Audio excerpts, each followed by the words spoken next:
রোজ দিন সকালবেলা একটা বৃষ্টি নিয়ে শুরু হয়। এই বৃষ্টি আর ভালো লাগতেছে না। সত্যি ভগবান আমাদেরকে নিয়ে কিন্তু একটা প্রচুর জ্বালায় পড়ছে।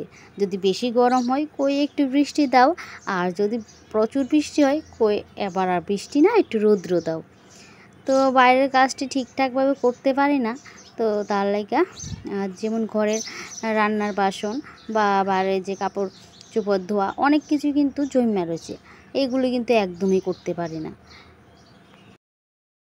তো বন্ধুরা, এই বৃষ্টি ভেজা সকাল দিয়ে কিন্তু আজকের সকালটা আমার শুরু হইলো। তো তোমরা সবাইরে আমার আজকের ব্লগটার মধ্যে অনেক অনেক ভালোবাসা রইল। সবাই একটু আমার ব্লগটা কন্টিনিউ করো, আর কেউ একটু স্কিপ করে দেখো না। যদি ভালো লাগে অবশ্যই লাইক কমেন্ট করে নিও। তো সবাইকে পাশে থাকার অনুরোধ রইল। অনেক দিন ভিডিও দিতে পারতাছি না, বাড়িতে অতিথি ছিল, তো তাহলে ঠিকঠাক করতে পারতাছি না। তো আমার হয় কি, মানুষের সামনে না আমি ভিডিওটা একটু কমই করতে পারি। তো বাড়িতে অতিথি আসলো, তার মধ্যে তো স্ট্যান্ডের মধ্যে মোবাইল লাগাইতে পারি না। তো একটু হাসাহাসি করে মজা করে একটু লজ্জা লজ্জা ভাব হয়। তো তার লেগে আর কি আর করতে পারি না। তো যাই হোক, তো এদিকে কিন্তু আমার রান্নার কাজ শুরু হয়ে গেল। এদিকে করুম আমি এই যে পুর, কারকলের পুর করুম। আশা করি সবাই জানো, সবাই করো। তো নতুন কিছু না, তারপরও আমি যেহেতু করছি তোমাদের সাথে শেয়ার করলাম। এদিকে কিন্তু আমি পুরের লাইগা ওই যে সমস্ত মশলা নিয়ে নিলাম। আজকে কিন্তু একটু নারকেল কুড়া দেবো। তারপর এখানে নারকেলটা বাইটটা নিলাম, তারপর দিলাম সর্ষে বাটা, পেঁয়াজ বাটা, আর যে পুরের আর কি ভিতরের বিচিটি, এটি কিন্তু একটু আড়া বাটা করে নিলাম। তো ভালো করে এই মশলাটি তেলের মধ্যে আগে একটু ভাজা নিলাম, তারপর কিন্তু পুরের মধ্যে দিলাম, দিয়া পুরটি এখন আবার ভাজা নিতেছি। তা আরেকদিকে কিন্তু আমার মাছ ভাজি হইতেছে, মাছের তরকারি রান্না করবো। তো আমার তো রান্নাবান্না শেষ, সকালের খাওয়া দাওয়া শেষ। তো এখন ভাবলাম স্নানটা সেরে নেব। একটু পরপরে বৃষ্টি আয়ে, তো তার লেগে আর বয়ানা থেকে কিন্তু ঘরের কাজটি সাইরা নিতেছি, তারপর সাইরা স্নানটা করে নেব। তো এদিকে ঘরটা না আমার ছোটো হইলো, আমার প্রত্যেক দিন একটু পরিষ্কার করতে হয়। তো যেহেতু ঘরে বাচ্চা থাকে, তাহলে কিন্তু আমি একদিনও ঘর মোছা আমার মিস যায় না। ছোট হোক বা বড়, দেখো ঘরটা কিন্তু একটু যদি নোংরা হয়ে থাকে একদম ভালো লাগে না। তো তার লেগে এই যে আমি একটু ঘরটা মুছা নিতেছি স্নানের আগে, মুছা সেরা তারপর যেমন স্নানে।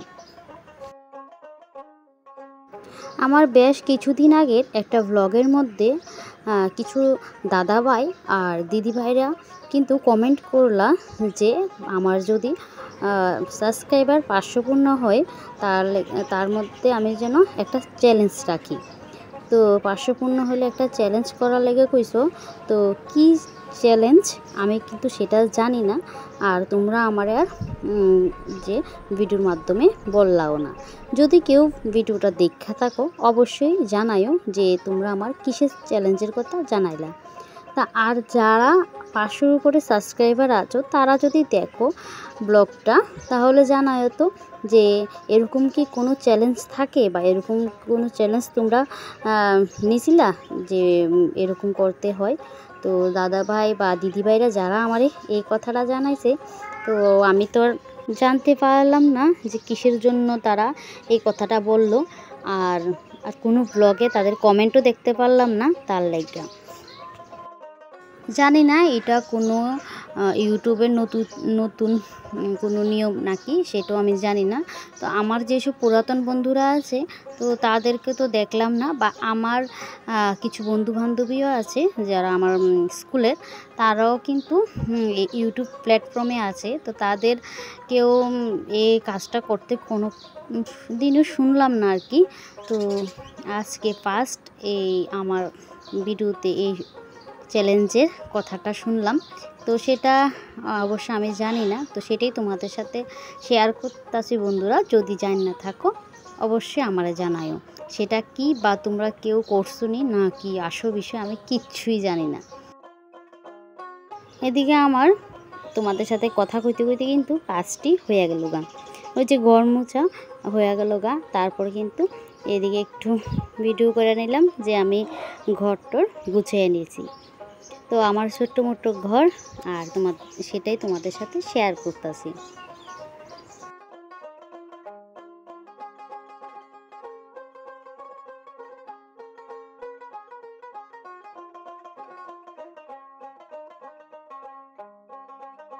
তো সমস্ত কাজ বাজ তো শেষ, তো এখন যাবো স্নানে। তো স্নানের থেকে আয়া আবার তোমাদের সাথে দেখা হইতেছে।